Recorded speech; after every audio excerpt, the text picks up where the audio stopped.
Log task income to track project profitability.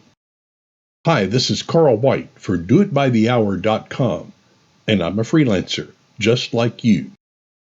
Tracking project income, such as unexpected revenue, is often forgotten or logged incorrectly.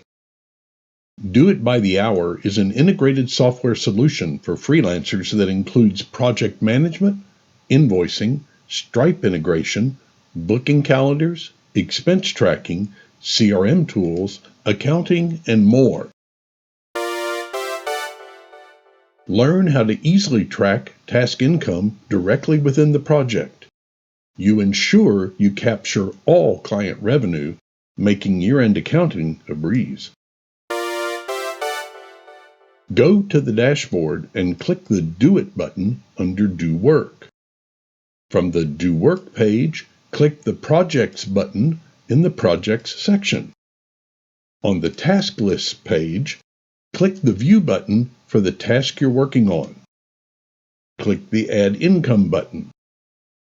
Enter the date, income name, category, amount, and details. If this is a recurring income, check the Recurring Income box and select a recurring income batch. Click Save to complete the income, which will return you to the View Task page. You can also view your income. Go to the dashboard and click the Do It button under Manage Money. From the Manage Money page, click either the Income or Recurring Income button in the Finances section. Ready to take your freelancing career to the next level? Give us a try with 30 days of unlimited access for free. Get started today on www.doitbythehour.com.